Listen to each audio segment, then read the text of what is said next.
또 내가 새 하늘과 새 땅을 보니 처음 하늘과 처음 땅이 없어졌고 바다도 다시 있지 않다.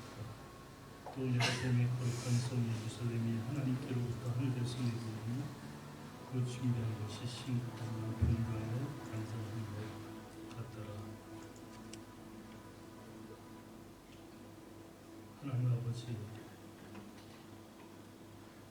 하나님께서 예수 그리스도로 말미암아 우리를 새 땅과 새 하늘에 거할 수 있는 하나님의 백성 되게 하시니 감사합니다. 오늘 우리의 삶에서 이와 같은 은혜가, 하나님의 사랑이, 하나님이 우리에게 베풀어 주신 구속의 은총이 우리 삶에 넘치기를 바랍니다. 우리는 하나님을 잊을지라도 하나님 우리를 잊지 아니하시고 예수 그리스도 안에서 오늘 끊임없이 우리를 향하여 하나님의 그 크신 구속의 은혜를 베풀어 주시옵소서. 오늘도 하나님의 아들로서 우리를 양육해 가시는 하나님의 손안에 우리를 두시니 감사와 찬양을 드립니다. 하나님, 이 시간 넘어지고 연약하고 힘들지만 그러나 그 모든 첫 창조 것을 예수 그리스도로 말미암아 이루신 새로운 창조 속에서 승리하며 기뻐하며 새로운 소망 가운데 우리가 이 시간 모여서 하나님을 예배하는데 하나님 우리 가운데 임하여 주셔서 하나님의 그 크신 그 구속의 은혜가 우리 각 사람에게 넘치는 은혜의 시간이 되게 하여 주옵소서. 예수님의 이름으로 기도드립니다. 아멘. 찬양해 수고하셨습니다. 찬송가 309장 목마른 내용 다 같이 찬양드리겠습니다.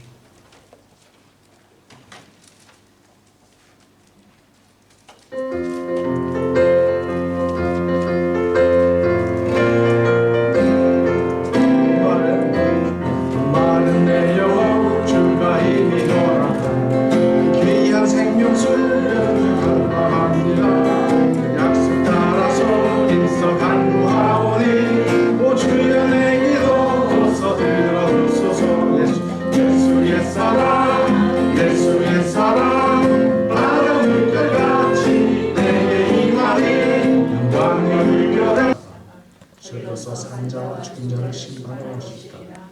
성령을 믿사오며 거룩한 공예와 성도와 서로 교통하는 것과 죄를 사하여 주시는 것과 몸이 다시 사는 것과 영원히 사는 것을 믿사옵나이다. 아멘. 기도드리겠습니다. 사랑의 하나님, 복된 주일날 저희 모두를 이곳 새언약교회로 불러주시고 찬양과 진리의 말씀, 기도로 한 주간 살 수 있도록 은혜 베풀어 주셔서 감사합니다. 아무 자격도 없는 저를 창세전부터 택하여 주시고 오늘과 같이 믿음의 성도들과 목사님과 함께 신앙생활을 할 수 있도록 이끌어 주신 주님, 그동안 주님의 말씀을 따라 살기보다는 세상 것들에 더 많은 관심을 가지며 그것들을 하나라도 더 채우려고 노력했고 뉴질랜드로 보내셔서 하나님을 믿게 인도해 주셨음에도 눈뜬 장인같이 기머거리인 채로 살아온 것을 회개합니다. 용서하여 주시옵소서. 하나님 아버지, 저희들의 가족 중에 아직도 주님을 영접치 못하고 죄악 속에서 사는 형제 자매들이 있사옵니다. 저희 성도들의 모든 가족, 일가 친척들이 하나님을 영접하여 믿음으로 구원의 길로 갈 수 있도록 도와주시옵고 은혜 베풀어 주시옵소서. 또한 조국 대한민국과 북한 동포를 위해 기도드립니다. 조국 대한민국의 코로나19 상황이 빨리 종식되어서 가정과 직장 모든 것이 예전처럼 소중한 일상으로 회복되게 하여 주시옵고 70년의 분단으로 말미암아 비참하게 살면서 헐벗고 굶주린 북한 동포들의 울부짖는 간곡한 기도 소리를 들으시고 하루빨리 복음 통일을 허락하여 주시옵소서. 조국 대한민국과 북한을 위해서 간절히 기도드립니다. 도와주시옵기를 바라오며 이 모든 것 살아계신 예수님 이름으로 기도드립니다. 아멘.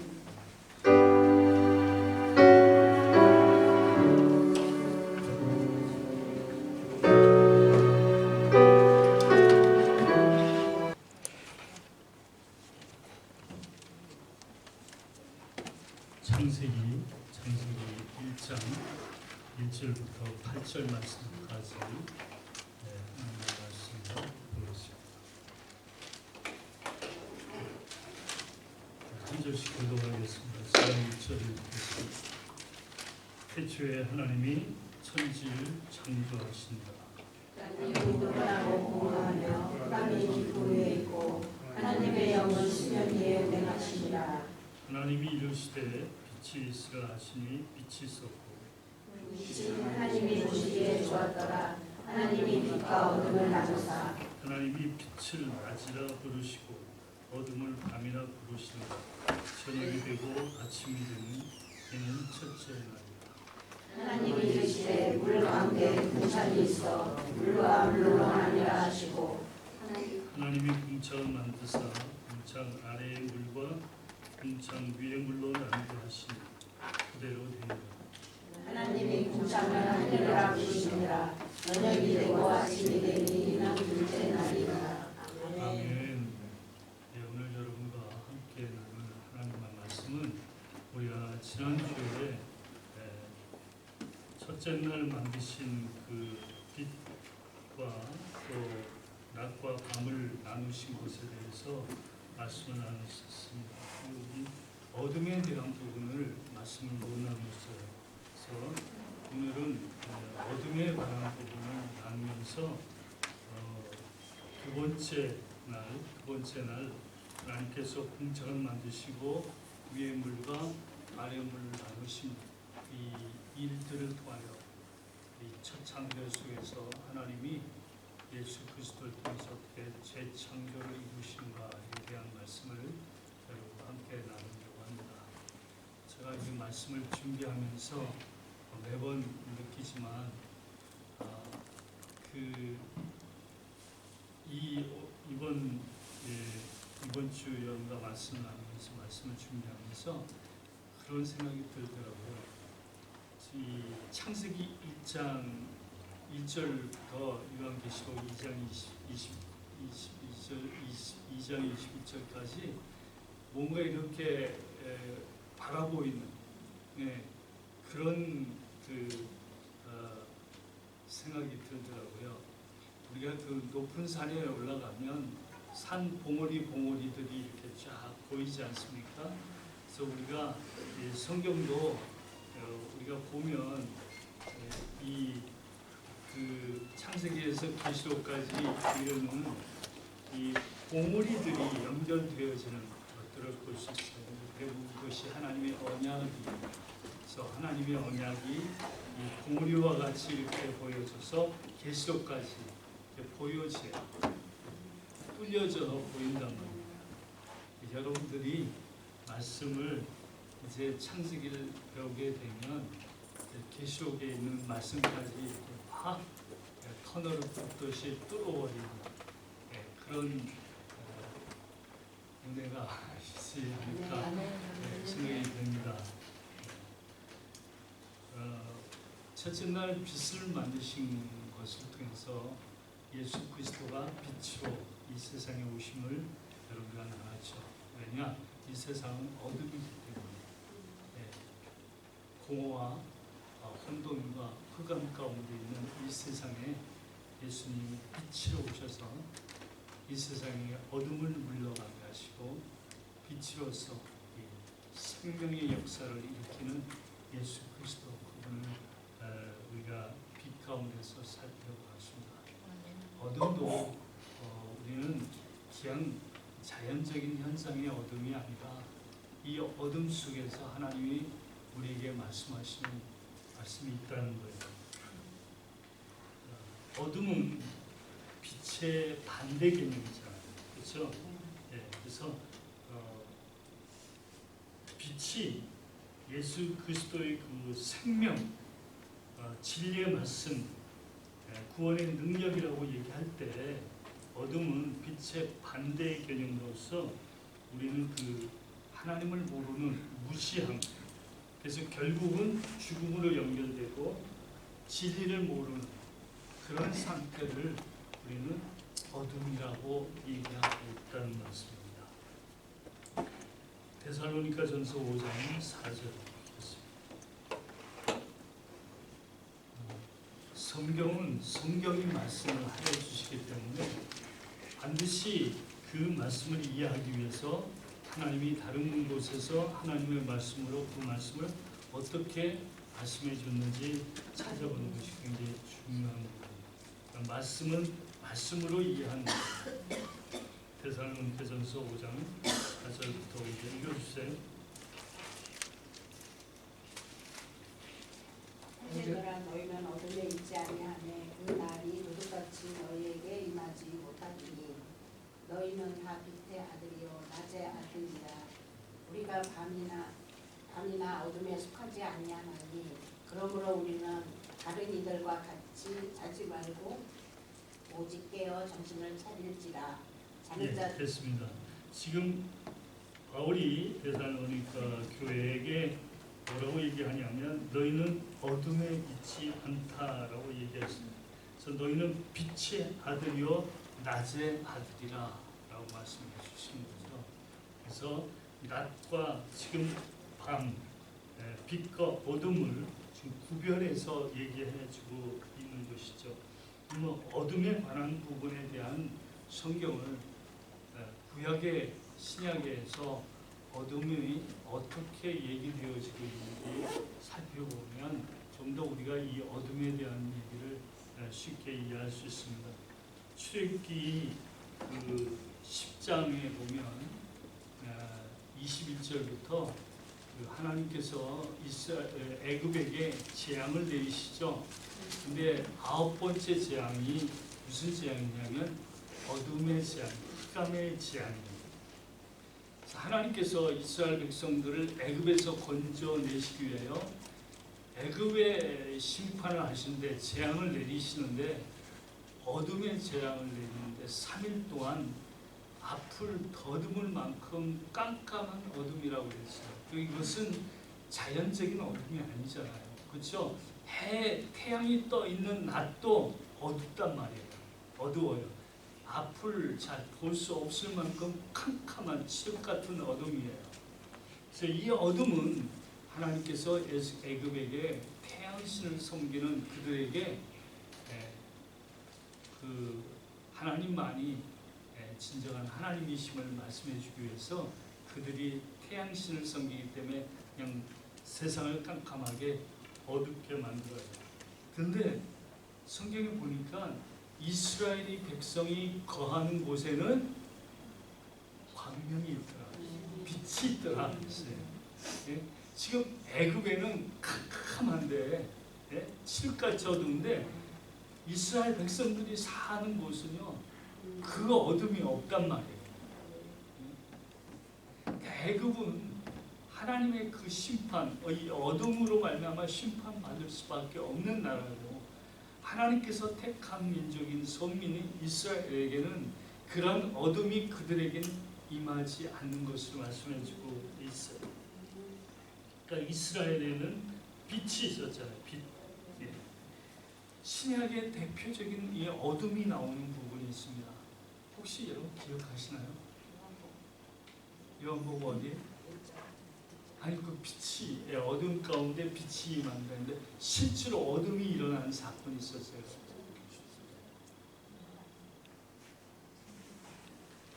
여러분들이 깜깜하죠. 어둠 속에 있죠. 누가복음 23장 44절.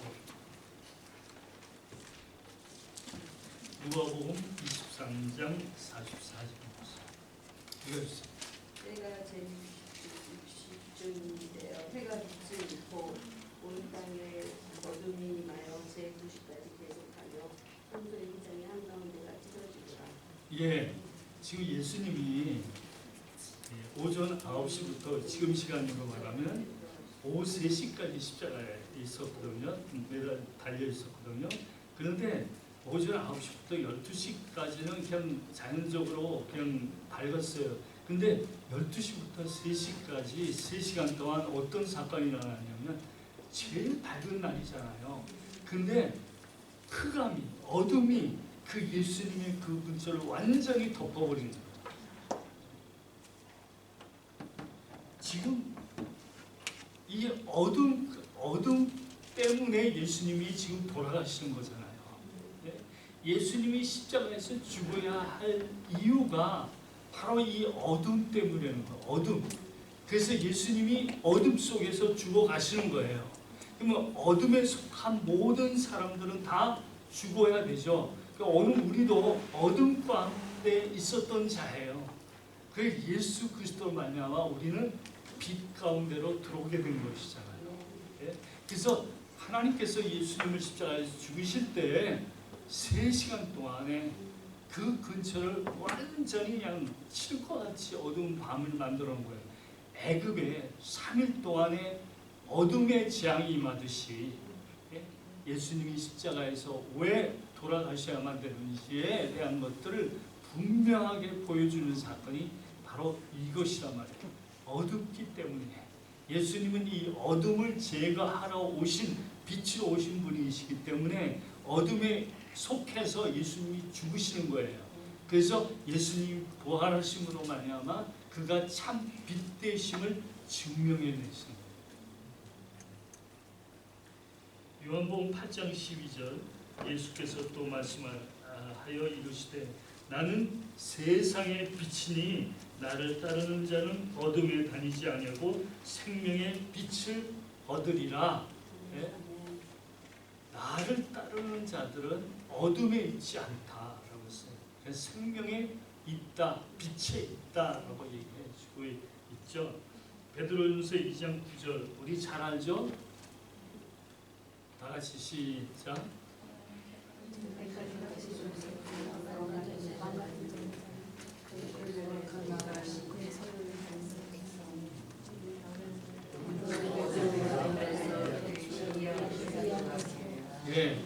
어둠 가운데서 그의 기이한 빛으로 들어가게 하시다.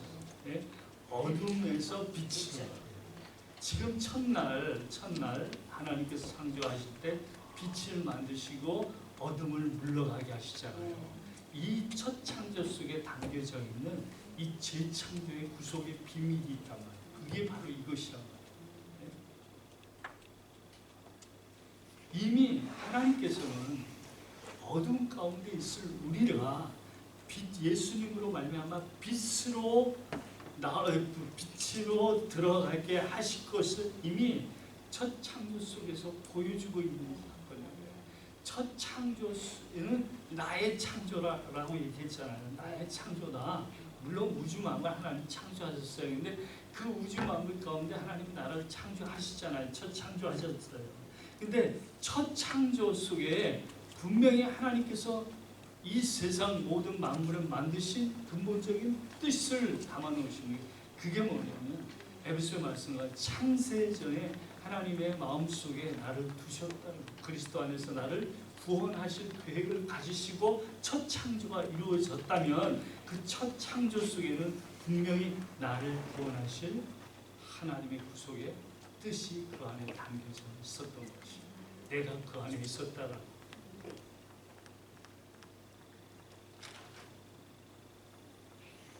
1절에 이제 첫날 저녁이 되며 아침이 되니 이는 첫째 날이다 라고 했어요. 저녁이 되며 아침이 되니 그랬어요. 그러니까 시작이 지금 뭐부터 시작돼요? 저녁 어둠부터 빛으로 바뀌죠. 어둠이 빛으로 바뀌잖아요. 그렇죠? 그래서 지금 하나님께서 저녁이 되면 아침이 되니 이렇게 말씀하시는 것은 이 저녁은요 물리적인 저녁이 아니에요. 아침은 물리적인 아침을 얘기하려고 하는 게 아니에요. 왜냐? 우리는 하루의 시작을 아침에 해 뜨면서 시작하는 것으로 생각하잖아요. 근데 하나님께서는 저녁으로부터 시작해서 아침에 이른다라고 얘기하고 있는 이 말 속에는 무언가 지금 빛과 어둠을 얘기하시면서 하나님께서 그리스도를 통해서 이루실 하나님의 큰 구속의 역사하심을 그 속에서 말씀해주고 있다는 것이죠. 저녁이 되며 아침이 된다는 얘기는 빛과 어둠이 바뀌죠. 이제 어둠에서 빛으로 바꿔져 나가잖아요. 그렇죠? 그럼 빛이 임하면 어둠이 사라져 가잖아요. 하나님의 그 언약, 하나님의 그 구속의 작정하심이 뭐냐면 바로 어둠에서 낮으로 바꾸어지는 것이 하나님이 우리에게 주신 언약의 말씀이다. 요한복음에 보면 빛이 나오죠. 그렇죠? 근데 그 빛이 어둠 가운데 오셨다라고 얘기하죠. 이제는 두째 날 제가 이제 여러분하고 궁창에 있고 위에 물과 아래 물과 나는데 두 번째 날에는 뭐가 하나님의 만드시냐면 물이요, 물. 첫 번째는 빛이었죠. 두 번째는 물이잖아요. 여러분 뭔가 이렇게 감이 오지 않아요? 지금 뭘 얘기하려고 하는 것 같아요? 예수 그리스도. 예? 예수 그리스도. 요한복음 7장에 보면 물에 대한 얘기가 나오죠. 물에 대한 얘기가. 그러니까 지금 첫 창조, 이 첫 창조 속에는 그리스도를 통해 우리에게 이루신 재창조를 분명하게 설명해 주고 있다는 거예요. 예. 하나님께서 나 우주 만물을 만들었어 이 얘기하려고 기록하신 것이 아니라 만드신 이유가 이 첫 창조가 포인트하고 있는 것이 뭐냐라는 것이죠. 이거 바로 재창조. 재창조. 예.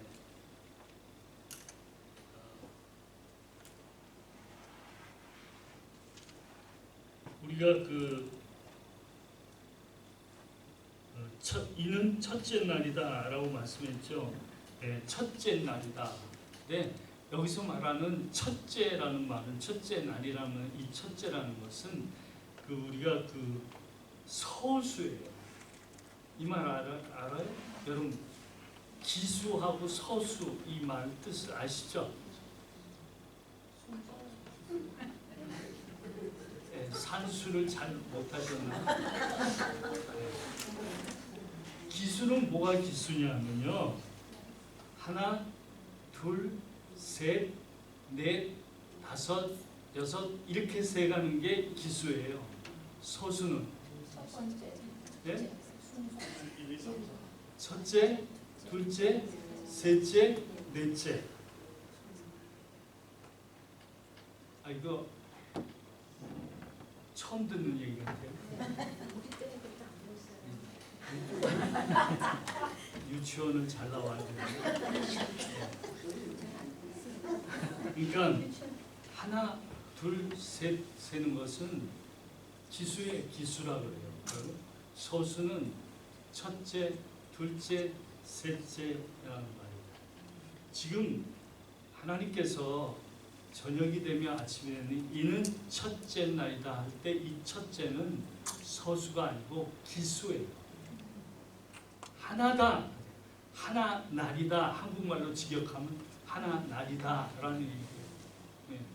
왜 그런지 여러분하고 이 말씀을 좀 나누려고 합니다. 출애굽기 28장에 보면 우리 출애굽기 공부했어요. 네, 말씀을 들었어요. 출애굽기 28장에 보면 제사장이 입는 옷이 있어요. 옷 이름이 뭐죠? 에봇입니다. 그 에봇 가슴에 뭐가 있죠? 흉패가 있어요. 그러면 흉패 안에 뭐가 있습니까? 우리 출애굽기 때 다 얘기했잖아요. 보석이 있어요. 몇 개예요? 12개. 12개의 보석이 있어요. 그렇죠? 근데 지금 흉패가 하나죠. 하나. 그 하나 속에 12개가 담겨져 있는 것이잖아요. 그렇죠? 네. 우리가 흉패 안에 있는 보석을 셀 때 여러분 어떻게 셉니까? 하나, 둘, 셋 이렇게 셉니까? 첫째, 둘째, 셋째 이렇게 셉니까? 하나, 둘, 셋, 셋이죠. 그러니까 지금 12 중에 하나, 12 중에 둘, 12 중에 셋 이렇게 되는 것이죠. 그 12를 맨 위에는 얘는 첫째고 얘는 둘째고 얘는 셋째라고 이렇게 세지 않는단 말이죠. 그렇죠? 왜 제가 이 얘기를 많이 하냐면 참 이 말이 중요하기 때문이에요. 예. 그래서 지금 보석이 12개의 보석이 지금 흉패 안에 있는데 이 모든 보석은 각각 분리된 게 아니라 하나죠. 하나. 하나란 말이에요. 예. 이게 12 중에 하나예요. 하나란 말이죠. 네. 그 하나는 12에 속해 있단 말이에요. 네. 그렇죠? 네. 예, 그 얘기를 하려고 네. 제가 지금 이렇게 설명을 드리는 것입니다. 지금 창조가 며칠 되죠? 6일 하고 7째 날 안식을 하셨죠. 이 7일의 완성이잖아요. 그렇기 때문에 첫째 날이다라고 얘기하는 것은 7 중에 하나다 이 얘기예요. 예? 첫째 날 지나고 둘째 날 지나고 이렇게 첫째, 둘째 이렇게 서수로 기록된 게 아니고 7 중에 하나다라는 기수란 말이에요. 그러니까 첫째 날도 7 안에 있는 것이고 둘째도 7 안에 있는 것이고 셋째도 7 안에 있는 것이고 이게 모두 7이다라는 얘기예요. 제가 7에 대한 2장 안식에 대한 얘기를 할 때 이 얘기를 더 많이 할 거예요. 분명히 해야 되고 또 안식이 무엇인가 설명하기 위해서는 7이라는 얘기를 해야 되거든요. 그래서 지금 여러분들이 기억해야 할 것은 뭐냐면 첫째 날이다라고 하는 것은 하나님의 언약이 첫 창조 가운데 7으로 드러나는 거예요. 언약이에요. 제가 첫째 날 빛이라고 그랬죠. 이 빛은 예수 그리스도의 빛 되심이었죠. 이것은 하나님의 언약이잖아요. 그렇죠? 두 번째 날은 이제 설명을 하겠습니다만 두 번째 날은 물을 만드시잖아요. 그렇죠? 물을 통해서 또 하나님의 언약을 설명해 주는 것이란 말이에요. 빛과 물을 통해서. 자, 오늘 우리가 살아가는 위해서 물론 꼭 필요한 기본적인 거 얘기하자면 뭐예요? 빛이 있어야 돼요. 물이 있어야 돼요. 물론 또 먹는 거, 먹는 문제가 있어야 돼요. 예수님이 그 오병이의 사건을 겪으면서 너희들 나를 먹으라고 그러잖아요. 그렇잖아요? 예, 지금 창조 사건 속에서 이 얘기를 하고 있는 거예요. 지금 예수님을 먹고 마셔야 된다는 얘기를 하는 것이라는 거예요. 그러니까 빛이 임함으로 인해서 우리가 어둠에서 해방되어지고 빛으로 들어가게 되는데 그것이 하나님이 오늘 우리에게 주신 그 언약이란 말이죠. 하나의 언약이다. 언약 가운데 하나란 말이죠.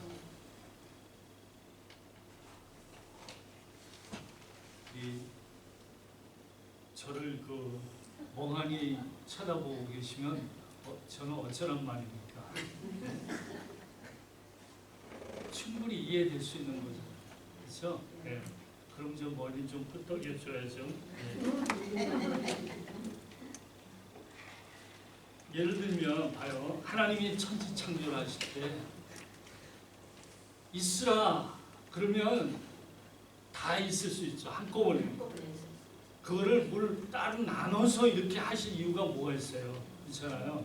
하나님이 있으라 그러면 한꺼번에 다 쫙 있으면 되잖아요. 아니 사람까지도 그렇게 있으라 그러면 있을 수 있잖아요. 물론 사람을 이렇게 흙을 빚어서 만드시고 생기를 불어넣고 하시는 것은 그 속에 하나님의 언약을 말씀하시려고 하는 거예요. 왜냐? 이게 보고 사람아 생겨라 그러면 생기잖아요. 그런데 하나님이 뭔가 뭘 또 흙으로 빚으시고 코에다 불어넣으시고 이런 일들을 왜 하시냐 말이에요. 이거는 뭔가 포인팅하고 있는 거라는 얘기예요. 뭘 얘기하려고 하는 거란 말이죠. 지금 마찬가지예요. 지금 그 빛이 어둠 가운데서 지금 그 빛을 몰아내고 하나님이 그 언약을 세우시는 거란 말이에요. 언약을 세우시는 거예요. 첫 창조 속에 담겨져 있는 언약을 말씀해 주는 거예요. 그래서 하나님이 의도적으로 하루 해서 7일째 안식으로 창조를 완성하시는 것을 통하여 포인트하는 거예요. 재창조를 얘기하려고 하는 것입니다. 저는 이걸 준비하다 보니까 이게 창세기를 설명하고 있는데 요한계시록이 보이는 거예요. 저 멀리서 보이는 거예요. 자, 우리가 좀 더 이게 첫째 날이다라고 하는데 이 하나 에베소서 2장 22절 보겠습니다.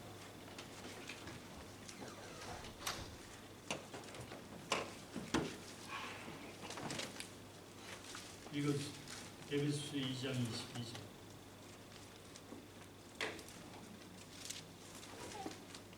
너희도 성령 안에서 하나님이 거하실 처소가 되기 위하여 그리스도 예수 안에서 함께 지어져 가느니라. 예, 성령 안에서 하나님이 거하실 처소가 되기 위해서 너희가 지어져 간다라고 했어요. 한 집은 하나예요. 근데 거기에 지체가 여럿이잖아요. 그렇죠? 여럿이잖아요. 여럿이 지체가 있잖아요. 그렇죠? 예, 그런데 자, 저를 보세요. 지금 새 언약교회라는 집이 있어요. 집이 있어요. 한 집이죠. 그런데 이 한 집을 구성하기 위해서 우리 권사님 계시고 우리 유순재 주사님 계시고 하나가 있잖아요. 그런데 이거를 우리 이렇게 얘기 안 해요. 권사님 이경재 권사님이 첫째고 유순재 주사님이 둘째고 그 다음에 이정희 주사님이 셋째고 넷째고 이렇게 세지 않는단 말이에요. 예? 우리가 이걸 여름을 셀 때 하나, 둘, 셋, 넷, 다섯 이렇게 세지 첫째, 둘째, 셋째라고 세지 않는단 말이죠. 이해하시겠죠? 그렇죠? 예, 그래서 우리 교회는요 첫째, 둘째, 셋째를 따지면 안 돼요. 예, 이 사람은 돈이 제일 많은 사람 첫째야. 이 사람은 공부 제일 많이 한 사람은 첫째야. 이 사람은 제일 건강한 첫째야. 이 사람은 제일 인기 많은 첫째야. 이런 얘기가 교회는 없다라는 거예요. 네? 이 사람은 성경 제일 많이 읽은 첫째야. 이 사람은 기도 제일 많이 하는 첫째야. 둘째야. 셋째야. 이런 얘기는 교회가 가진 얘기가 아니라고. 우리는 그리스도 안에서 하나라고요. 모두 다 예수 그리스도 안에서 하나예요. 하나. 네? 이 말씀 이해하시겠죠? 그렇죠? 예. 그러니까 우리가 지금 바울이 우리 모두가 한 지체라고 말씀해주고 있잖아요. 한 지체다. 그러니까 봐요. 우리 몸은 하나예요. 그런데 손도 있고 머리도 있고 눈도 있고 코도 있고 그래요. 그 뭐가 첫째예요? 우리 몸에서 첫째가 뭡니까? 첫째가 뭐예요? 우리 몸의 첫째가 뭡니까? 첫째가 없죠. 뭐가 첫째고 뭐 우리 뇌가 첫째고 그 다음에 심장이 둘째고 간이 셋째고 이렇게 얘기합니까? 아니죠. 아니죠. 네? 우리 몸은 다 하나가 존재해서 한 몸을 이루는 것이다. 놀라운 복음의 비밀이 담겨져 있잖아요. 그리스도 안에서 우리가 하나 됩니다. 말씀을 해주시고 있는 거예요. 이것이 첫째 날이다, 둘째 날이다, 셋째 날이다 하는 그 기술 속에 하나, 둘째 날 하나, 셋째 날 하나라는 기술 속에 담겨져 있는 하나님의 언약을 설명해 주고 있는 시간입니다. 예. 그래서 저녁이 되며 아침이 되니 이는 첫째 날이다라고 하는 것은 이 첫째 날이라는 것은 이 천지가 통합이 돼요. 에베소 말씀같이 하늘의 뜻이 땅에 이루어지는 하늘과 땅이 합치는 하나가 되는 바로 그것을 우리는 이 말씀 속에서 보여주고 있는 것이죠. 우리는 매일매일같이 저녁이 되며 아침이 되는 경험을 해야 돼요. 매일같이. 물론 우리는 이제 빛에 속한 사람이에요. 우리는 밤에 속한 자가 아니라고 빛에 속한 자예요. 그래서 우리는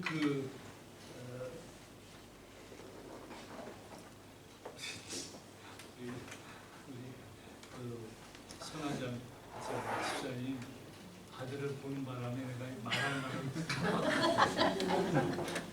너무 잘생겨가지고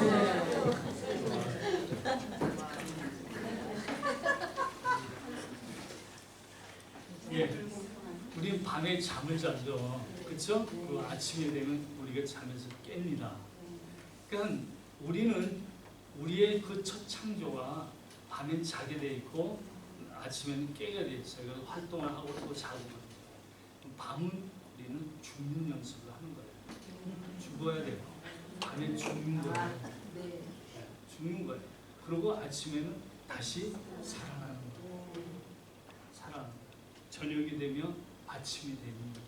그래서 우리는 어둠에서 아침에 그러니까 여러분들이 눈 뜨고 아침 햇살을 보는 순간 하나님 나가 또 부활의 경험을 했네요. 부활의 경험을 했네요. 이제 우리 육신이 죽잖아요. 예, 그러면 이제 밤이 완전히 끝나잖아요. 영원한 우리는 빛 가운데 들어갈 수밖에 없죠. 예, 빛 가운데서 사는 것이. 하나님께서 우리의 이 첫 창조 속에서 우리가 그리스도로 말미암아 재창조하고 빛으로 말미암아 우리가 살아가는 삶이 무엇인지를 설명해 주고 있는 거죠. 그래서 우리는 밤에 속한 우리의 삶을 버려야 돼요. 어쩔 수 없이 이 우리의 그 중첩된 이 오버랩된 이 삶 속에서 밤이 무엇인지를 알고 있잖아요. 이게 밤이구나. 그렇죠? 하나님께서 우리에게 밤을 보여주시는 이유는 네가 낮에 속해 있다라는 것을 확인시켜 주는 것이란 말이에요. 그러니까 밤은 도구지 우리가 밤으로 인해서 절망하고 넘어지고 쓰러지고 낙심하고 그러는 사람들이 아니란 말이에요. 예수를 믿지 않는 사람은 어둠에 있기 때문에 어둠 속에서 살면 빛을 몰라요. 저들은 그냥 어둠 속에서 이게 어둠이구나. 저들이 생각하는 빛은 그 자체가 어둠이에요. 그걸 빛이라고 생각하고 있는 것이에요. 그러나 우리는 분명히 빛이 뭔지 알잖아요. 그래서 우리가 살아가는 동안에 잠깐의 이 어둠을 경험하고 맛보는 것은 이 어둠 속에서 내가 빛에 속해 있는 하나님의 언약의 자녀임을 알게 하시는 하나님의 도구요. 감사의 그뿐이잖아요. 그 예수 어둠에 있는 사람과 같이 우리가 어둠에 넘어지거나 헤매거나 그러지 말자 말이죠. 우리는 밝은 빛이 있잖아요. 밝은 빛에서 살아가는데 우리는 넘어질 리가 없잖아요. 우리는 쓰러질 리가 없잖아요. 우리 앞에 돌뿌리가 있으면 이게 돌뿌리라고 보이잖아요. 빛이 있으니까요. 그래서 그걸 뛰어넘잖아요. 네, 가다 보면 물구덩이가 있어요. 이게 물구덩이구나 해서 그걸 뛰어넘어 건너가잖아요. 이게 빛에 속한 사람들의 삶이라요. 어둠에 있는 사람은 안 보여요. 이게 돌덩어리가 있는지 강이 있는지 물이 있는지 모른다고요. 그러니까 돌에 걸려서 넘어지고 물에 빠져서 헤매고 있고 그런 것이 어둠에 있는 자들의 삶인데 오늘 우리는 그런 삶이 아니란 말이죠. 네? 우리는 예수 그리스도의 빛 가운데 있기에 빛으로 말미암아 이 어둠을 이겨내는 삶을 살아가는 거예요. 네? 그래서 우리가 과거에는 어둠이지만 그의 기이한 빛에 들어가게 하신 이 하나님 예수 그리스도 그분을 선포하며 살아갑니다. 내가 어둠을 뛰어넘고 내 앞에 있는 돌덩어리를 뛰어넘고 강을 뛰어넘는 곳을 보여줘야 우리는 빛 가운데 있구나. 쟤네들은 빛 가운데 사는구나를 보여줄 수 있는 삶이란 말이에요.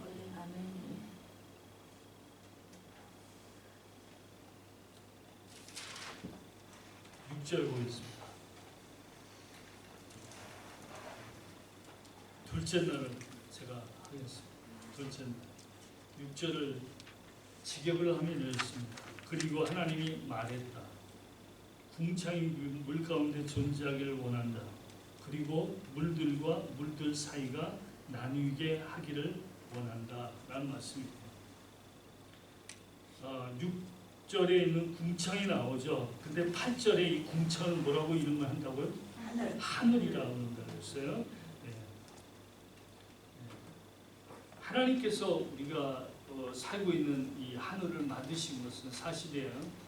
또 지구 바깥에도 그 스페이스가 있죠. 뭐 그것이 하늘이라 하든 안 하든 간에 그런 공간이 있어요. 거기에 수많은 별들도 있고 있습니다.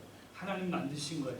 그러나 제가 분명히 말씀드렸지만 첫 창조의 말씀 속에는 이미 그 안에 담겨져 있는 재창조를 하나님이 하실 것이라고 말씀해 줬다면, 지금 여기서 말하는 이 하늘, 이 궁창이라는 것은 단순하게 물리적인 하늘을 얘기하고만 있는 것이 아니다라는 것이죠. 이게 뭘 뜻하고 있는 것이란 말이에요. 뭐 위에 물은 뭐 공기 중에 있거나 뭐 구름 안에 있거나, 아래 물은 무슨 시냇물이나 강물이나 바닷물이고 이렇게 해서 분리했다라고 이렇게 이제 뭐 얘기를 하죠. 위에 물이 뭔지 아래 물이 뭔지 성경에서 뭐를 얘기하는지 잘 모르니까 그래, 하나님이 공중 위에 물이 있죠. 분명히 있잖아요. 네. 그래서 그런 것인가라고 이제 그렇게 얘기를 하고, 혹시는 이제 창조과학회에서 이제 강의하신 분들은 그 홍수 사건을 설명하기 위해서 우리 지구에 대기권에 있는 물층이 있었다. 그게 우연물이다라고 얘기하는데, 우리가 저 창세기 6장 홍수 사건 할 때 더 말씀을 드리고, 그 부분은 오늘 말씀하고자 하는 우연물, 아랫물, 궁창, 이 얘기는 단순하게 물리적으로 만드신 하늘에 관한 얘기가 많이 아니다라는 거죠. 그 속에 담겨져 있는 하나님의 큰 언약과 그 속에 그 뜻을 살펴봐야 된다라는 것이죠. 우리는 궁창을, 이 궁창이란 말은 한국말로 궁창이지만, 하늘이지만, 이게 이 뜻이 뭐냐면 그 쳐서 넓게 편편하게 하다란 말이에요.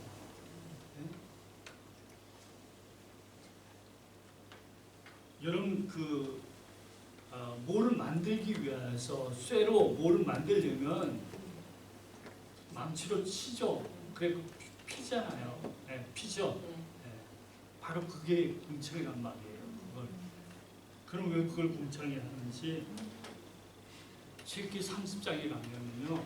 출애굽기 30장에 가면 우리가 그 출애굽기 할 때 성소에 대한, 성막에 대해서 배웠죠. 성막에 문을 제일 들어가면 제일 눈에 먼저 띄는 게 뭐죠? 번제단이에요. 번제단이 눈에 띕니다. 그리고 또 다음 거를 바라보면 뭘 보이죠? 그 다음에 물두멍. 이 물두멍이 보입니다. 근데 이 물두멍을 어떻게 만드냐 하면 노수로 만든다고 그래서, 노수 만드는데 어떻게 만든다고요? 쳐서 펴 만든다라고 했어요. 예, 이 물두멍이. 예, 그러면 물두멍이 왜 있어야 되죠? 뭐 하는 것입니까? 예, 물 담아 놓아요. 거기다 물을 담아 놓습니다. 그럼 번제단에서 그 양을 이제 각을 떠야 되잖아. 제사장이 각을 뜨면 손, 발 이런데 피도 묻고 뭐 거기 돌아다녀야 되니까 발도 더러워지고 있잖아요. 이 상태로 성소에 못 들어가요. 들어가면 죽습니다. 죽어요. 그래서 씻어야 돼요. 그래서 그 씻는 물이 물두멍 물이에요. 그 물로 깨끗이 씻고 성소에 들어가요. 그래서 물두멍이 필요한 역할을 하는 것이죠. 그러니까 물두멍은 뭐냐면 그 씻는 역할을, 깨끗이 씻는 역할을 하는 것이죠. 그런데 이 물두멍을 열왕기상이나 우리 역대에 보면 우리가 출애굽기 할 때 분명히 이걸 뭐라고 얘기한다고 그랬죠? 다른 이름으로 뭐라고 그런다고 했어요? 물두멍을 다 잊어먹었네. 바다라고 한다고 했어요. 바다. 네, 이걸 바다라고 부른다고 그랬어요. 무관심이 있습니까? 찾아볼까요? 열왕기상 7장 23절에 있습니다.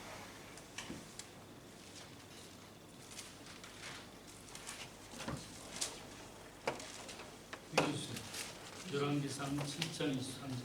또 바다를 부어 만들었으니 그 지경이 10규빗이요 그 모양이 둥글며 그 높이는 5규빗이요 주위는 30규빗 줄을 망하며 그 가장자리 아래에 돌아가며 닭이 있는데. 예, 됐습니다. 그걸 뭐라고 그래요? 물두멍을 지금 거기서 뭐라고 그랬어요? 바다라고 그랬잖아요. 바다. 예, 바다라고 그랬어요. 이제 바다를 이제 우리가 하나님의 말씀 안에서 어떻게 말씀하고 있는지 봐야 됩니다. 그래야 이 궁창이라는 것이 설명돼요. 여러분 바다 그러면 머릿속에 딱 떠오르는 사건이 있습니다. 뭡니까? 홍해 바다죠. 홍해 바다.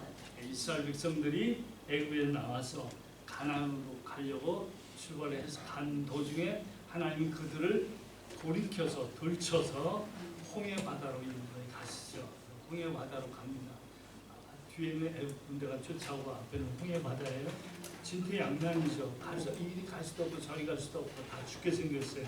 그런데 하나님께서 모세를 통해서 홍해 바다를 열시죠. 바다를 갈라놓으시고 바닥을 마르게 하시고 바람을 불어서 말리시고 거기에 이스라엘 백성들을 지나가게 하시죠. 그렇죠? 네. 그래서 지금 이 사건을 바울이 고린도전서 10장에서 뭐라고 얘기한다고 그랬습니까? 그것을 세례를 받았다. 이스라엘이 세례를 받았다라고 얘기하는 거예요. 그렇다면 이스라엘 백성들이 홍해 바다를 건넌 그 사건은 이스라엘 백성 전체가 세례를 받은 사건과 같다라는 것이죠. 같다. 그럼 세례는 뭐예요? 죽고 다시 사는 것이 세례잖아요. 그것이 세례이잖아요. 그러면 이스라엘 백성들이 홍해 바다에서 다 죽은 거예요. 죽은 거나 마찬가지예요. 그런데 하나님께서 그들을 살려내셨잖아요. 부활했잖아요. 그렇죠? 그러니까 죽고 살아나는 경험을 하게 되는 것이에요. 그래서 이스라엘 백성들을 홍해에서 세례를 받았다라고 말씀해 주는 거예요. 지금 죄인이 하나님 앞에 나가려면 꼭 거쳐야 되는, 물론 번제단도 거쳐야 되지만 물두멍을 거쳐서 들어가야 돼요. 하나님 만나려면요. 그것이 그들이 씻어야 된단 말이에요. 씻어야 돼요. 네? 그렇다면 이 지금 씻음이라는 것은 어떤 의미를 하느냐? 내가 거룩해지는, 깨끗해져서 성소에 들어갈 수 있다는 것을 보여주는 게 물두멍이잖아요. 물두멍이잖아요. 지금 위에 물과 아래 물이 있고 거기에 궁창이 있어요. 궁창이 있어요. 그러니까 궁창은 뭐라고 그랬어요? 편편하게 쳐서 만든, 넓게 만든 거라고 그랬어요. 그걸로 갈랐다고 해요. 그렇죠? 예? 지금 물리적인 하늘 생각하지 마세요. 예. 갈랐어요. 그럼 위하고 아래하고 뭔가 구분됐죠. 예? 빛과 어둠이 나눴죠. 나눴죠. 그렇죠? 이걸 거룩이라고 얘기한다고 했잖아요. 구별된 것. 네? 그래서 하나님이 빛에 속해 있느냐 어둠에 속해 있느냐를 구별시켜 놓는 거잖아요. 네. 그래서 우리는 성도요 거룩한 자들이라고 말씀드렸잖아요. 우리는 빛에 속해 있다라는 것은 성도예요. 하나님이 구별시켜 놓은 거예요. 어둠으로부터 우리를 구별시켜 놓은 거예요. 지금 위에 물과 아래 물을 만드시고 그 가운데 궁창을 두셔서 지금 이 둘을 구별시켰어요. 위에 물과 아래 물이 구별됐단 말이에요. 네? 그렇다면 하나님께서 이 구별을 통해서 하나님의 거룩하심에 대한 분리를 하시는 것이잖아요. 그러니까 이거를 공간적으로 위냐 아래냐 생각하지 말아야 돼요. 이건 위쪽에 있고 아래쪽에 있다라고 생각하지 마시라고. 지금 하나님께서 이 첫 창조의 이 사건, 이 궁창을 만드시고 위에 물과 아래 물을 만드시는 사건을 통해서 하나님이 예수 그리스도를 통해서 우리를 어떻게 구원해 가시는지에 대한 설명을, 이 언약을 얘기해주고 있다는 거죠. 네, 잠깐 여담하면 제가 창세기 여러분들을 가르치기 위해서 준비하면서 정말 저는 깜짝 놀라요. 어쩌면 이렇게 하나님의 말씀이 놀라울까? 처음부터 마지막까지 결국은 예수 그리스도를 통해서 하나님 우리를 구원하시겠다는 얘기를 처음부터 이 창세기 1장 1절부터 계속 해주시고 있다는 거예요. 네? 너무 놀라워요. 제가 오늘도 새벽에 일어나서 설교 준비한 거 다 다시 정리하면서 끝내고 이제 밥 먹으러 내려갔는데 제 아내가 뭘 준비하고 있어요. 그래서 제 아내한테 난 정말 창세기를 준비하면서 이렇게 하나님의 놀라운 은혜를 정말 너무 좋다. 제가 아내한테 그랬어요. 너무 좋다. 어쩌면 이럴 수가 있나. 네? 제 마음속에 그럴 때마다 떠오르는 사람들이 누구겠어요? 저희 여러분들이죠. 그래서 이 말씀을 듣는 저들은 얼마나 좋을까. 얼마나 좋을까. 좋아하는 눈치가 아니라 너무 좋아요. 너무 좋아서 말문이 막혔어. 그래서 이 좋은 것을 여러분만 가지고 있으면 안 되죠. 그래서 전해야죠. 기이한 빛에 들어가신 이를 하나님을 선포하게 할 것입니다. 전해요.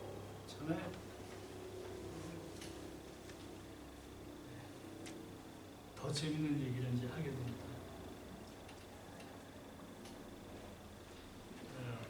요한복음 3장 13절부터 17절에 보면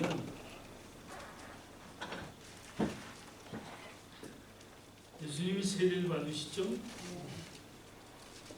예수님이 세례를 받으셔야 됩니까? 아니죠. 그래서 세례 요한이 말립니다. 당신 나를 세례해야지. 내가 어떻게 당신을 세례합니까? 근데 예수님께서 이렇게 해야 하나님의 뜻을 이루는 거다. 그러니까 예수님도 지금 세례를 통해서 우리가 세례 속에 들어가야 될 것을 말씀해 주고, 우리도 물두멍을 거쳐야 하나님 앞에 나갈 수 있다는 것을 예수님을 통해서 보여주고 있는 사건이잖아요. 그래서 예수님 세례를 받으시는 것이잖아요. 그래서 물두멍에서 씻지 않으면 그 물이 저주가 되는 거예요. 그래서 그 물로 죽는 거예요. 물두멍에 씻지 않으면. 그 죽는 사건이 애굽의 군대들이 물속에서 홍해바다에서 죽는 거예요.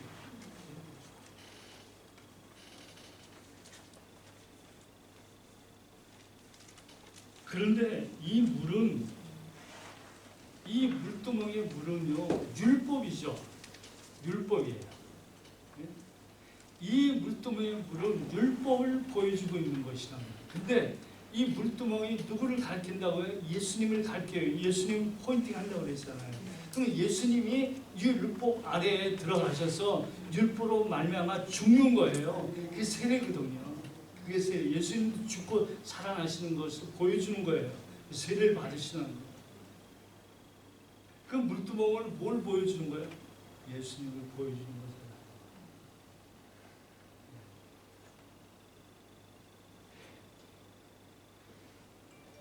더 재밌는 게 요한복음 4장에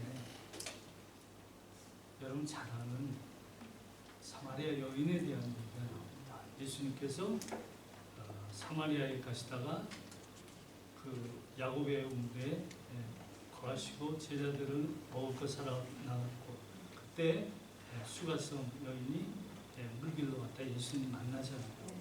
지금 예수님과 수가성 여인이 말을 나누고 있어요. 대화를 나누고 있는데 이 대화의 주제가 뭐예요?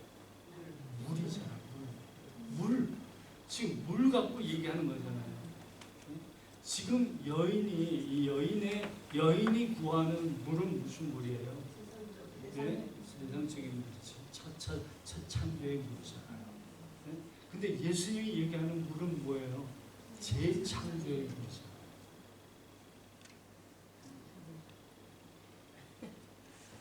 지금 물두멍의 물은요, 첫 창조의 물이라고요.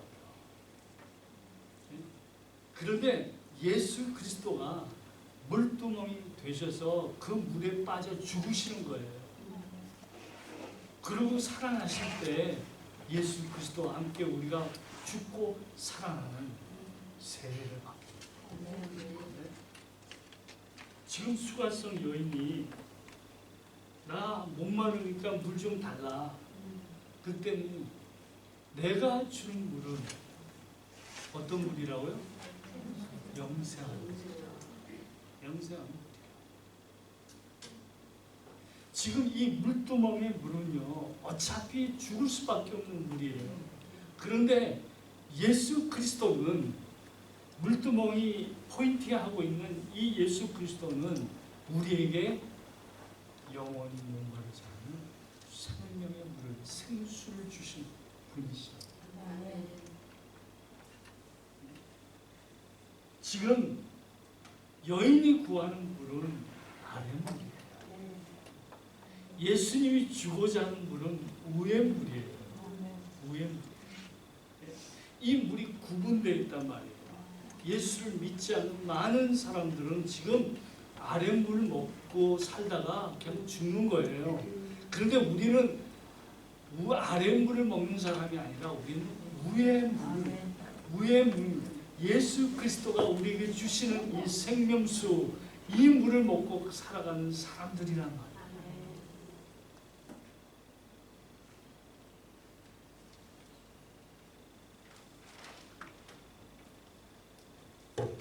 좀 더 재밌는 얘기 하나 더 할게요. 누가복음 16장 19절부터 31절에 보면 여러분이 상당히 헤매고 있는 이게 도대체 무슨 뜻이지? 라고 하는 그런 예수님의 비유가 하나 나옵니다. 그거는 거지와 부자예요. 그래서 이 말씀 가지고 상당히 많은 사람들이 천국이 어떻다는 둥, 지옥이 어떻다는 둥 얘기를 하는데 이 비유의 핵심은 그것이 아니에요. 그것이 아니에요. 지금 이 예수님이 이 비유를 말씀하시는 이유는 뭐냐면 지금 음부의 고통 가운데 누가 있어요? 지금 부자가 있죠. 그렇죠? 부자가 들어가 있어요. 그러니까 멀리 바라보니까 지금 이 거지가 누구 하고 있어요? 아브라함. 예, 아브라함. 왜 성경을 바꿔? 아브라함. 지금 아브라함의 품 안에 있는 거예요. 이 그 거지가. 그러니까 지금 이 부자가 뭐라고 얘기하냐면 아브라함이 나에게 나사로를 보내서 그 손가락 끝에 물을 찍어 내 혀를 좀 서늘하게 해달라. 왜 나는 지금 불에 타서 목말라 죽을 것 같으니까 이 고통 가운데 있으니까 나사로를 보내서 내 혀에다 물 한 방울 좀 찍어달라고 얘기해요. 그래서 우린 소위 지옥은 펄펄 끓는 불 속에서 영원토록 타 죽지 않고 거기서 살아야 되는 고통이 있다라고 하는데 더 얘기하면 길어지니까 제가 그 부분은 다음에 얘기하기로 하고 여하튼 간에 지금 얘기를 이 비유의 핵심이 뭐냐면 물이에요. 물이라고요. 지금 이 부자는요 물이 없는 거예요. 그럼 물이 없다라는 이 의미가 뭐냐면 말씀이 없단 말이에요. 진리의 말씀이 없어요. 예수 그리스도가 없단 말이에요. 그러니까 지금 아브라함이 등장시키는 이유가 뭐냐? 비유 속에 왜 아브라함을 등장시키고 아브라함과 함께 거지가 있게 만드느냐 하면 이 아브라함은 뭘 얘기하려고 하는 거예요? 예? 언약. 아브라함 언약. 예? 지금 아브라함이 지금 예수 그리스도에 대한 예표로서 보여주는 언약을 가진 자잖아요. 지금 아브라함 품에 있다는 것은 그 언약 가운데 들어가 있다는 얘기거든요. 그렇죠? 예. 이 거지는 아브라함의 품에 있어요. 하나님의 언약 가운데 들어가 있는데 이 부자는요 하나님의 언약 가운데 들어갈 수 없어요. 그 진리가 없다고요. 약속이 없어. 하나님의 약속을 못 가졌어요. 그거를 뭘로 말하냐면 물로 얘기하고 물이 없어서 고통을 당하고 있다라고 얘기해요. 지옥은 뭐가 지옥이에요? 불이 있는 데가 지옥이 아니라 하나님의 말씀이 없으면 지옥이에요. 거기가 지옥이라고요. 네? 예수 믿지 않는 사람들은 뭐예요? 하나님의 말씀이 없어요. 저들에게 하나님의 말씀이 들어갈 수도 없고요. 그의 귀가 닫혀 있고 그가 볼 수 있는 눈이 없단 말이에요. 네? 그런데 오늘 빛 가운데 있는 우리 물두멍을 지나간 우리는요 생수를 가지고 있는 진리의 말씀을 가지고 있는 예수 그리스도를 가지고 있는 자란 말이에요. 예수님을 우리가 갖고 있다면 지성소에 들어가는 건 당연히죠. 당연히 들어가는 것이죠. 갑자기 중국말이 튀어나왔다. 당연히죠. 당연히. 왜? 예수님하고 같이 있는데 지성소에 아버지 집, 예수님의 집이잖아요. 근데 예수님이 날 안고 들어가면 당연히 지성소 들어가는 것이잖아요. 예. 지옥은 뭐가 지옥이냐? 저들은 하나님의 진리의 말씀이 없어. 예수가 없어. 그건 지옥에 살고 있는 거라고요. 예? 아무리 세상적으로 잘 먹고 잘 살고 건강하고 튼튼하고 잘 되더라도 저들은 다 지옥이에요. 지옥. 지옥 땅 밑에 있다고 생각하지 마세요. 지금 지옥은 현실적으로 지금 저들이 지옥 속에 있다니까요. 그게 무적의 일이고요. 26절에 보니까 그뿐 아니라 너희와 우리 사이에 큰 구렁텅이가 놓여 있어 여기서 너희에게 건너가고자 하되 갈 수 없고 거기서 우리에게 올 수도 없다라는 이 큰 구렁텅이가 있다고 그랬어요. 네? 이걸 자꾸 천국과 지옥을 공간적으로 생각해서 천국은 저기 있고 지옥은 저 땅속에 있고 그래서 여기에 큰 구렁텅이가 있어 이걸 못 건너간다고 이렇게 공간적으로 생각하지 마시란 말이에요. 이 구렁텅이가 뭡니까? 이걸 막고 있는 이 예수님 앞에 가는 이 진리로 가는 길을 막고 있는 게 뭐예요? 그때 당시에 예수님 눈앞에 있는 자들 누구예요? 바리새인들. 그들이 가지고 있는 율법, 그게 큰 구렁텅이라고요. 그게 부자가 아브라함 품에 들어가게 못 만드는 것이.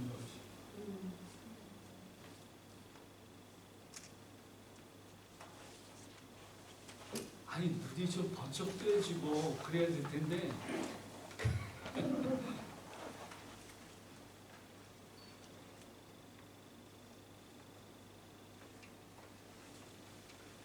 내 형제 5이 살고 있어요.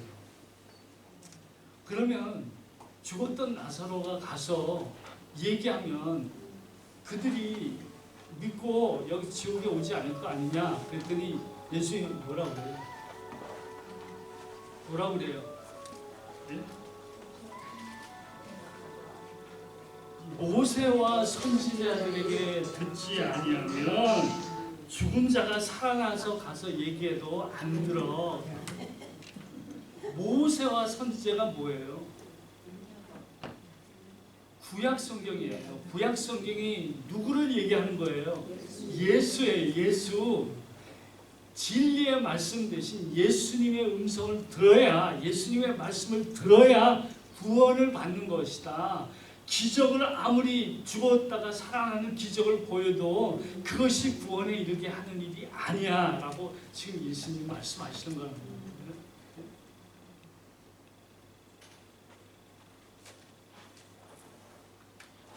오늘 아침에 잠깐 시간이 나서 밥 먹는 동안 책상에서 제가 유튜브에서 소위 그 세계적인 그 치유하시는 분 이름을 대기는 제가 그러니까 그분의 동영상을 좀 몇 개를 봤어요. 제가 보면서 야 정말 이 가관치 않다. 이 거짓 선지자, 이 거짓 교사, 이 황충과 같은 이것이 오늘 우리의 신앙으로 얼마나 욕먹고 있는지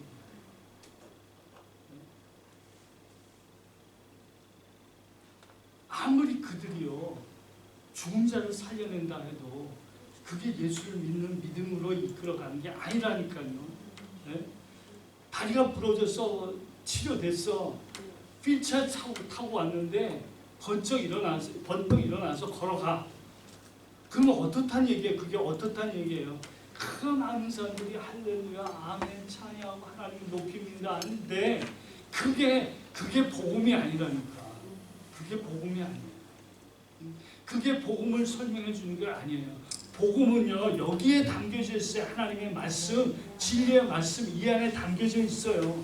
이거 보면 되는데, 이 말씀을 들으면 되는데, 꼭 내가 어디가 부러졌다가 붙어야만 내가 은혜를 받고 하나님을 알게 되느냐, 그게 아니거든요.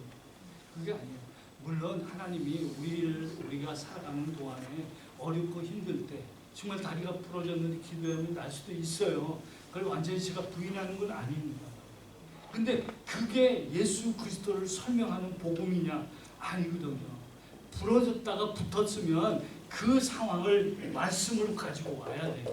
말씀으로 가지고 와야 해석해야 돼요. 아, 하나님이 이걸 통해서 나에게 진리의 말씀으로 끌고 가고 있는 것을 내가 그 말씀 안에 가야 그것이 복음이 되어질 수 있는 것이지 그 자체가 복음이 아니라. 왜? 예수 밖에도 수없이 그런 일이 많이 일어나요. 우리 예수 믿는 사람만 일어나는 것이 아니라 예수 밖에도 불교에도 일어나요. 예? 스님들 이 손대서 병 고치는 거 못 봤어요? 저는 유튜브나 이런 걸 통해서 봐요. 예? 천주교에서 이 퇴마하고 병 고치는 거 굉장하죠. 예? 의도적으로 퇴마사를 천주교에서 뭐 몇백 명을 키운대. 유튜브에서 들은 소리. 실제 있는지 없는지 몰라. 그럼 뭐 할 거냐 말이에요. 그럼 뭐 할 거냐. 그게 복음을 설명할 수 있느냐. 예? 예수님이 병 고치시고 중자를 살려내신 것은 포인팅 하는 거예요. 그게 문제, 그게 다가 아니라 그게 포인팅하는 거예요. 누구를 포인팅해? 예수님 자신, 내가 메시아야. 내가 메시아로 왔기 때문에 이런 일을 하는 거야 라고 얘기하는 것이지 그거 자체가 진리고 복음이 아니란 말이에요. 그런데 예수님 고쳤으니까 우리도 고쳐야 돼. 이거는 막말이에요. 아니에요. 우리가 어렵고 힘들 때 하나님 앞에 기도하면 하나님 우리 문제를 해결해 줄 수도 있고 정말 암을 치료해 줄 수도 있고 그래요. 제가 말씀 나눌 때 잠깐 요 얘기, 제가 겪었던 경험 얘기 잠깐 할게요. 암도 치료해요, 하나님이. 예? 그런데 그게 복음이냐 하는데 그게 아니에요. 복음은요, 하나님의 진리의 말씀, 이거 외에 없단 말이에요. 이거 외에 예? 어디서 뭘 통해서 복음을 드리려고 하는 거예요? 아니에요. 진리의 말씀, 이 하나님의 말씀 66권 이 말씀만이 우리에게 참된 복음을 우리에게 말씀해 주는 거예요. 예? 지금 분명히 얘기하잖아요. 나사로가 죽었는데 산 모습을 형제들한테 보여주면 그들이 예수 믿고 여기 안 올 것 아닙니까? 그랬더니 아니다. 죽었다 살아나도 그들을 안 믿을 건 안 믿어. 그런데 내 말을 내 말을 믿으면 구원을 받아. 지금 첫째 위의 물과 아래 물 사이에 있는 큰 구덩이, 이게 물두덩이에요. 이게 막고 있는 거예요. 근데 예수 그리스도로 말미암아 이 물두덩이를 채워버리신 거예요. 치는 거예요. 없애버리세요. 그러면 위와 아래가 만나겠죠. 하늘과 땅이 만나겠죠. 하나가 되죠. 그렇죠? 하나가 되죠. 오늘 우리는 그리스도 안에서 이와 같은 놀라운 복된 자가 복된 자. 우리는요 물두멍을 거치지 않으면 성소에 나갈 수 없는 죄인의 모습이었어요. 네? 그런데 우리는 물두멍을 예수님이 치워버리셨기 때문에 당당하게 이제 우리는 성소로 들어가 하나님을 볼 수 있는 영광스러운 하나님의 자녀로 만들어 주셨다. 답을 만들어 주셨어요.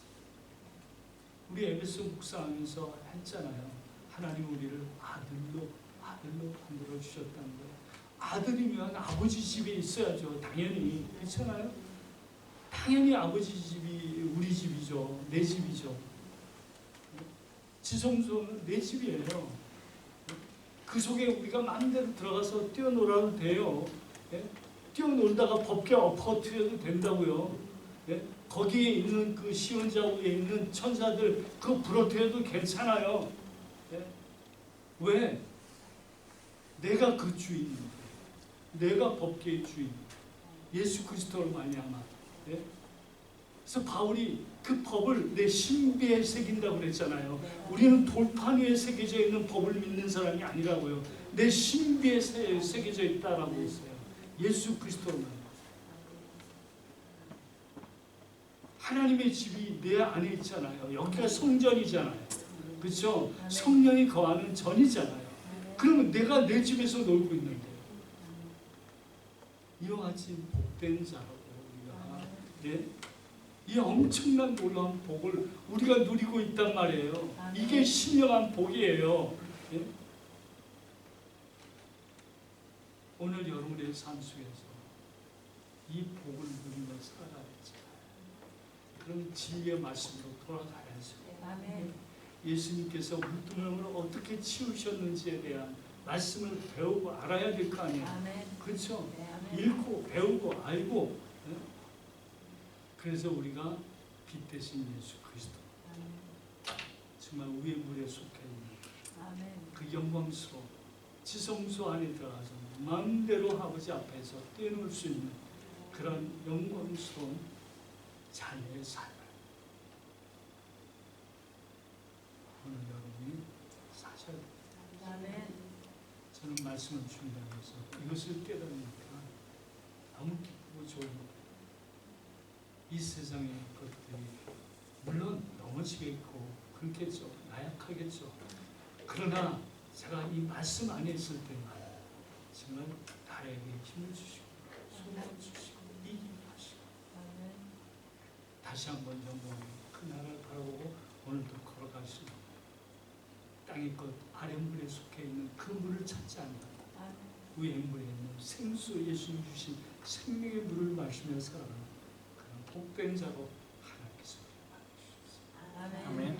이 복을, 이 신령한 여러분 다 누리시기를 바랍니다. 아멘. 기도하겠습니다.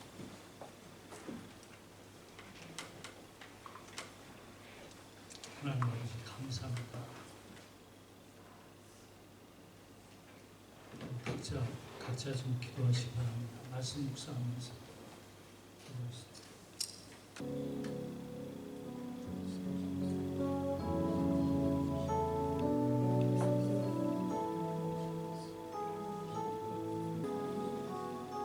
하나님 아버지,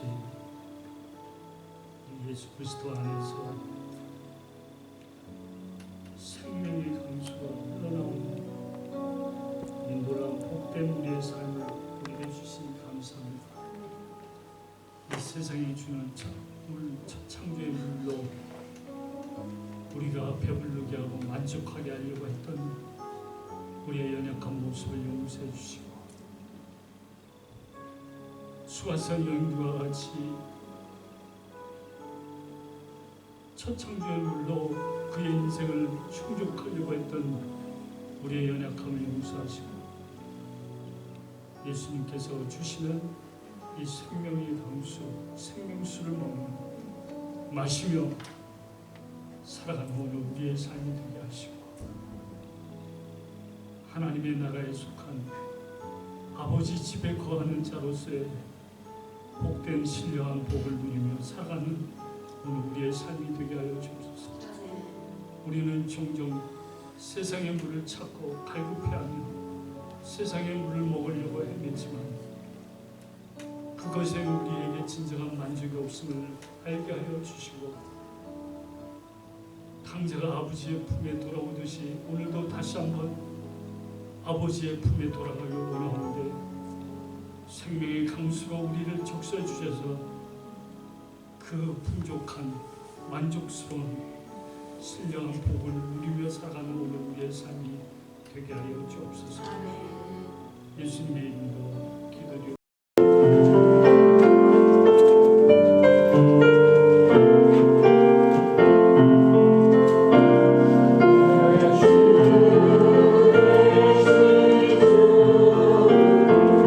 아